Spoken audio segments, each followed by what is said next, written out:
My wife and I were thrilled when we found out we were having a boy. It was our first kid, and we wanted everything to be perfect. Early in the pregnancy, we started talking about names. We wanted something unique, a name that felt like it belonged to him and carried our hopes for his future. After months of late-night talks, flipping through baby name books, and scribbling ideas on napkins, we landed on the perfect one. It was a strong first name, a meaningful middle name, and our last name tied it all together. We loved it. It felt like ours. We decided to keep the name a secret, not because we were paranoid, but because we wanted that moment at the hospital, when we'd announce his name to the world, to be special, just for us. We didn't tell anyone, not our parents, not my sisters, not even my brother, who's close to me. Growing up, my brother and I had twin-like names. A quirky tradition our parents started because we were born a year apart and looked alike. People thought it was cute, and we did too. But it wasn't something we planned to copy for our kids. Our son's name was about him, not some family pattern. I remember the day we finalized it. We were in the nursery, painting the walls a soft blue.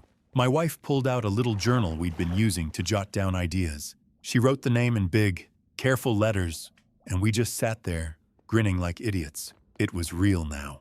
We imagined calling him by that name, cheering him on at soccer games, writing it on his first backpack. It wasn't just a name. It was his identity, our gift to him. We tucked the journal away in a drawer, promising to keep it between us until he arrived. My brother's wife, my sister-in-law, was pregnant too, due a few months before us.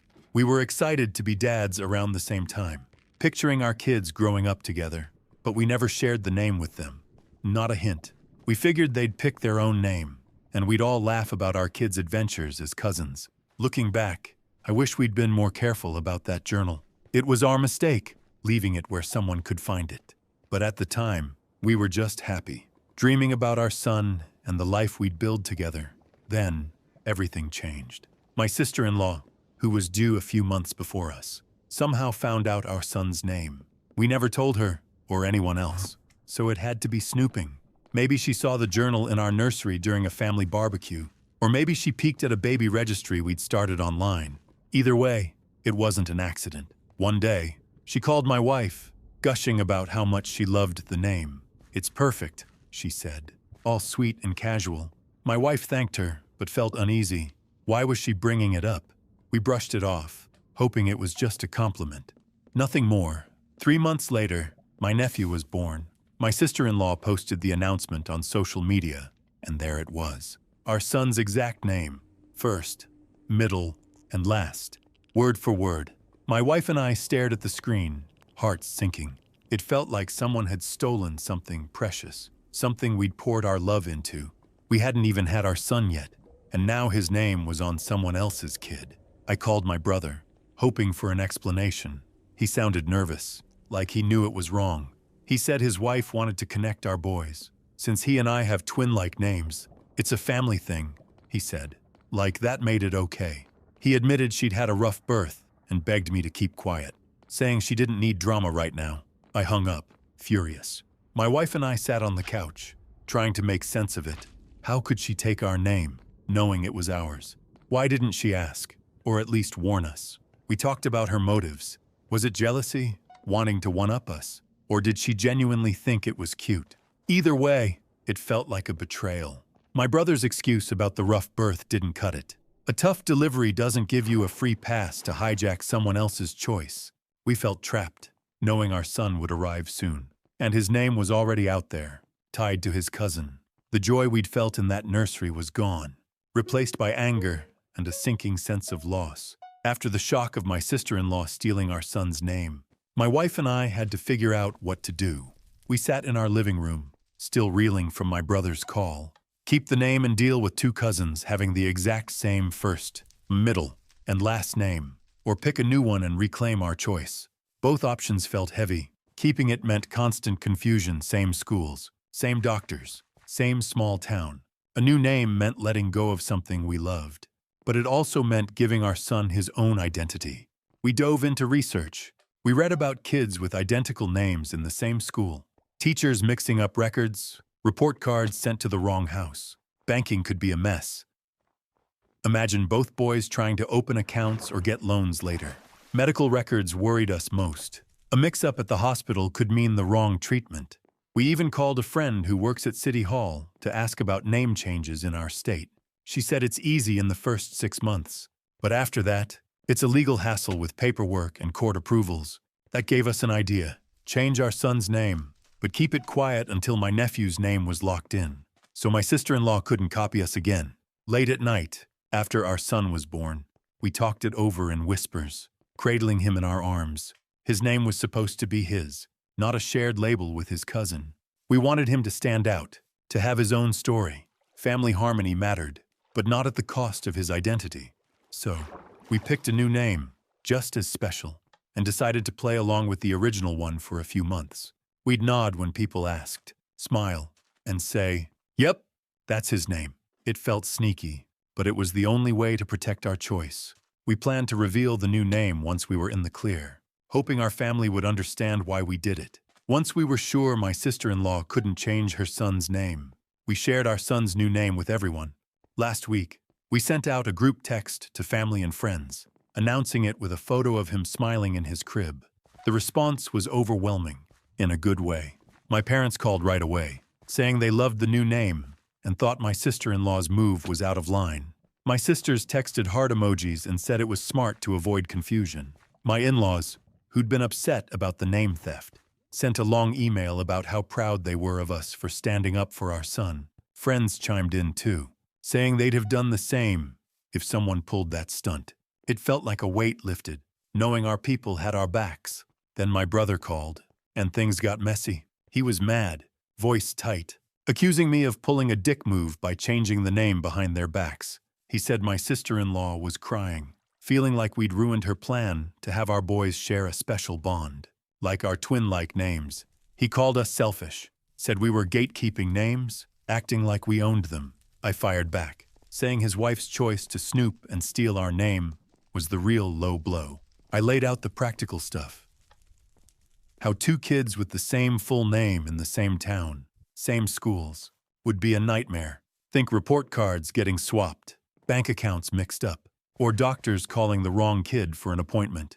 He brushed it off, saying, "People deal with same names all the time. It's not a big deal." My wife, listening on speaker, nodded as I spoke. Her jaw tight. She'd been my rock through this, and her support kept me steady. The call ended with my brother huffing, saying we'd talk later. I hung up, feeling a mix of anger and resolve. We weren't trying to hurt anyone, but we had to protect our son's identity. The support from everyone else showed we weren't crazy for thinking this mattered. My sister-in-law's feelings didn't trump our right to choose our kid's name, especially after what she did. We were done letting her call the shots. After the tense call with my brother, we knew we couldn't let this simmer. My wife and I decided to clear the air, so we invited my parents, and brother, and sister-in-law over for a family meeting at our house. We wanted to explain our side and move forward, but it wasn't easy. Everyone showed up, and the living room felt heavy with unspoken grudges. My parents sat on the couch, looking uneasy. My brother slouched in a chair, arms crossed, while my sister-in-law fidgeted, avoiding eye contact. My wife squeezed my hand, ready to back me up. I started by laying it out. We changed our son's name because theirs matched ours exactly, and we couldn't risk years of confusion at school, the bank, or the doctor's office. I brought up how we'd checked state laws. Confirming name changes get tricky after 6 months, which is why we waited to announce. My sister-in-law cut in, voice shaky, saying she picked the name to honor our taste, not to steal it. She swore it was about connecting our boys, like my brother and I with our twin-like names. But when I asked how she even knew the name, she got teary and mumbled something about seeing our journal by accident. It didn't add up, and my wife called it out.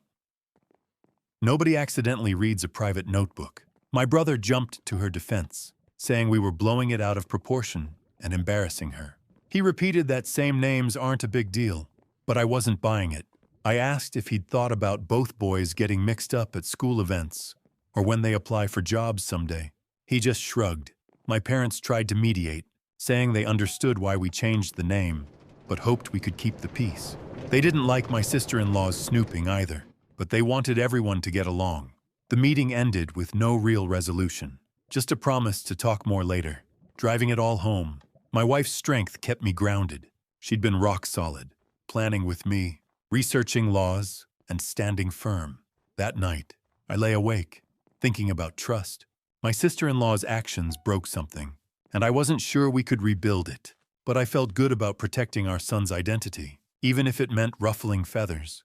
We'd done what was right for him, no matter what anyone else thought. Following that family meeting, things stayed tense, but life kept moving. 3 weeks later, my wife and I went to an orientation for our son's future preschool, even though he's still too young to start. The school staff walked us through their system, how they track kids' records, send out notices, and handle emergencies. When we mentioned our son's name change and why we did it, the director nodded, saying identical names, especially in the same family. 'Cause all sorts of headaches, she'd seen siblings get mixed up on field trips or have their grades swapped. It felt good to hear our worries weren't just in our heads. That same week, a mix-up happened at our pediatrician's office. They called us about an appointment for my nephew, thinking it was for our son because of the name overlap. It was a small mistake, but it drove home why we'd changed his name. Then my brother texted, breaking the silence. He said my sister-in-law was still hurt, but wanted to talk. He asked if we could meet for coffee. Just the three of us, no parents. No drama. We agreed, though I was skeptical. At the cafe, my sister-in-law looked nervous. She apologized for snooping, admitting she'd found our journal during a visit and thought the name was perfect.